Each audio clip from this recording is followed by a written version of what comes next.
support the brands that support us. Howdy, Chris Cope from Motorcycle.com, and we are here in surprisingly sunny northern England checking out this bike. It's the Royal Enfield Classic 650. The thing that strikes you when you first see this bike, and I don't know if you can pick this up in video or in photographs, but certainly when you first see the bike in person, is the quality of this bike.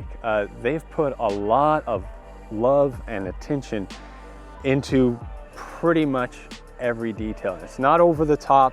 It's not like they've branded everything, but everything is just really gorgeous, really well thought out. And the other thing I like about it as well is it's got this classic look, sort of 1950s look, but it's not a replica. It's not a 1950s bike. It's much more muscular. It's much more refined. It looks much more durable.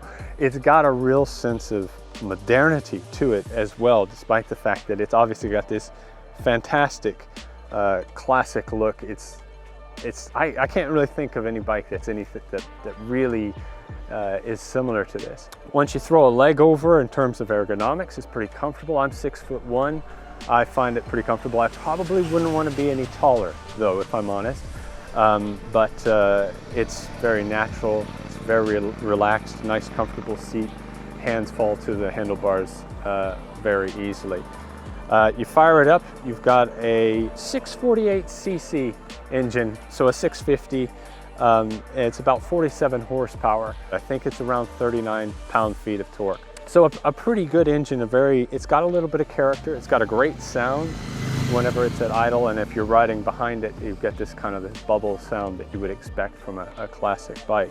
It's excellent for what you would expect to be using this bike for. When we were just recently riding around in the hills and we were really hustling, and when I say hustling, I mean breaking the law. If you're really pushing it, you're going to be going up against the rev limiter and that sort of thing. But I mean, within context, it's an excellent power plant, six speed, really enjoyable ride. In terms of the chassis, again, it's excellent for what you're going to use it for. If you're really pushing, if you're really hustling it can get a little bit squirrely, but I don't think that people are going to be kind of trying to ride it like a sport bike. I think you're going to be out enjoying days like this and just getting the most of it. And it can do that easily. It can also be pushed and keep up with traffic and stuff. Having said that, we were on the freeway, and at about 70 or so, if you're just going a steady 70 miles an hour, you get a little bit of vibration, a free massage in your lower regions, but it's not that bad. It's certainly nothing that I would complain about. Overall, an excellent bike. If you're an owner, you're definitely going to be cleaning it. You're going to be putting a lot of effort into keeping this thing clean because there's just so much that you're just going to want to make sure that it's shining. And if you're a grumpy person like me, you wish that the exhaust was in a slightly different place because you're going to have to remove the exhaust to work on the chain. I was talking about that with the other guys, and it seems that I'm literally the only person who cares about that sort of thing. So it's overall, I would say, an excellent bike. And you know, if you're thinking about a Royal Enfield, to paraphrase Obi-Wan, this is the Royal Enfield that you are looking for. Well, it's the end of the day. We've had an incredible day of riding. This is probably the best weather that I've ever experienced in Northern England in 18 years of living in the UK.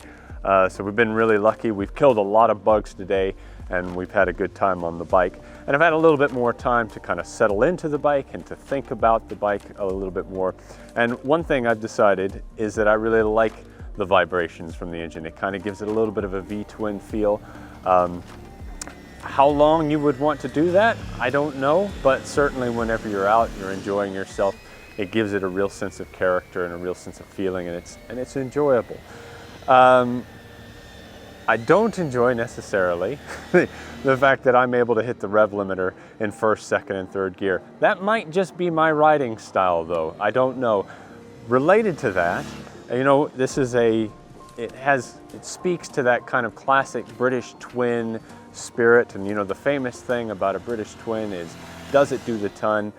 I would guess that this probably does, but I will say that I wasn't able to do it, and I was certainly giving it my best effort, but maybe if I had the wind at my back or maybe a little bit more of a runway, probably could achieve that. But the thing is, if you own this bike, you're probably not going to care about that. This is a bike for riding around, for enjoying, for just feeling good and looking cool, checking yourself out in you know, just like shop windows and that kind of thing. And for that, it is an excellent bike. It's very comfortable, it's very relaxed, it's really enjoyable. Pricing wise, they're still being a little bit cagey about the pricing. We know that it's going to be kind of in the shotgun super meteor territory. So pretty reasonably priced for a bike that looks this good, that feels this good, that's this enjoyable. I mean, like I say, this is the bike that you want if you're thinking about a Royal Enfield. All of this stuff is just stuff off the top of my head though. So make sure that you head to Motorcycle.com and read the full story, where I'll have a little bit more time to think about it and get into some of the more details. But yeah, reading is good for you, Motorcycle.com.